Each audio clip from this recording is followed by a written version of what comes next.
Atom bomb attack on Hiroshima and Nagasaki. Below, in the Cold War days, some of us used to say, better red than dead, to rebuff those who believed in nuclear deterrence as a way of political life that gave them security. Now those of us WHO are frightened that Trump could start a nuclear war over Iran, or North Korea should coin a new phrase.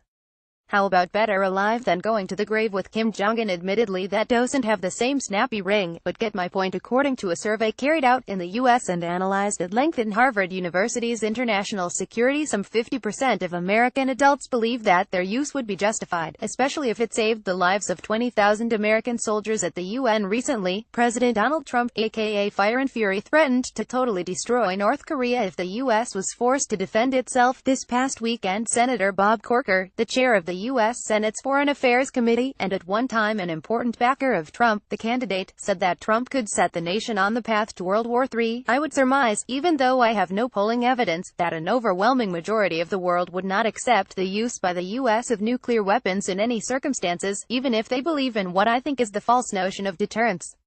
In Europe, I doubt if more than 5% do. An overwhelming majority of the world would not accept the use by the U.S. of nuclear weapons in any circumstances, even if they believe in what I think is the false notion of deterrence. In Europe, I doubt if more than 5% do, but in America it is another matter.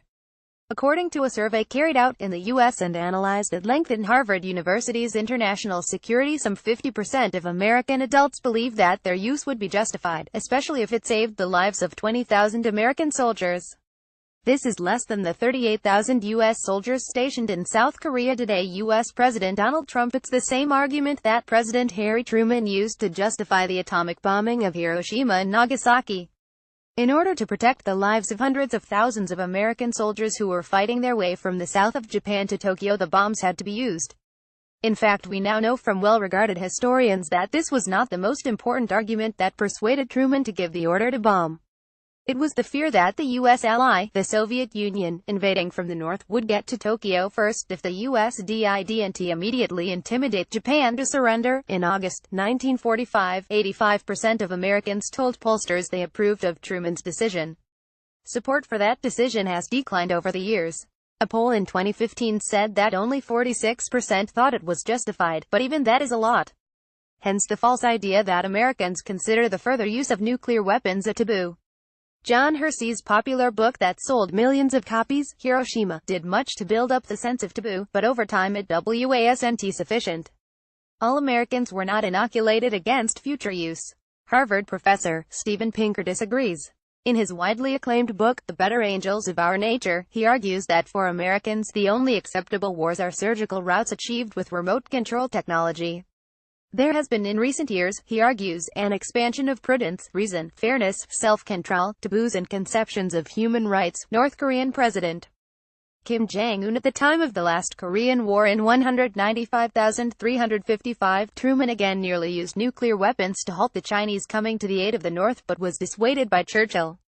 Advisors to President John F. Kennedy, including his later pacifist-inclined Secretary of Defense, Robert McNamara, considered their use against the Soviet Union during the Cuban crisis and were mentally prepared in extremis to use them.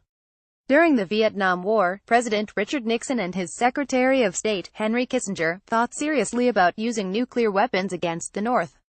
Georgy Arbutov, an advisor to the Soviet President, Leonid Brezhnev, confided to me that there had been 2 or 3 occasions when the generals had argued to Brezhnev that they should be considered for use in a first strike against the U.S. If Donald Trump feels unconstrained to use them, he won't be the first president to think the unthinkable. A sophisticated poll by YouGov in 2015 examined how America would react if Iran was caught violating the 2015 agreement that sharply reduced world sanctions in return for Iran giving up its nuclear research program. Most likely on October 15, Trump will announce he thinks it has. YouGov asked its sample what they would think if Iran then attacked an aircraft carrier in the Persian Gulf, killing over 2,000 military personnel, and then the U.S. retaliated with airstrikes and a ground invasion. A 56% majority of those polled agreed that if Iran did not then surrender, a nuclear strike was okay. Even women did not think differently. The taboo is no longer all-encompassing. We don't have such a detailed and careful poll of American attitudes to a possible nuclear strike on North Korea. If Trump decided to, he might have the support of a good half of the population. We don't have such a detailed and careful poll of American attitudes to a possible nuclear strike on North Korea. But one can guess. If Trump decided to, he might have the support of a good half of the population. He knows that. Do we copyright Jonathan Power NB? For 17 years he was a foreign affairs columnist for the International Herald Tribune New York Times.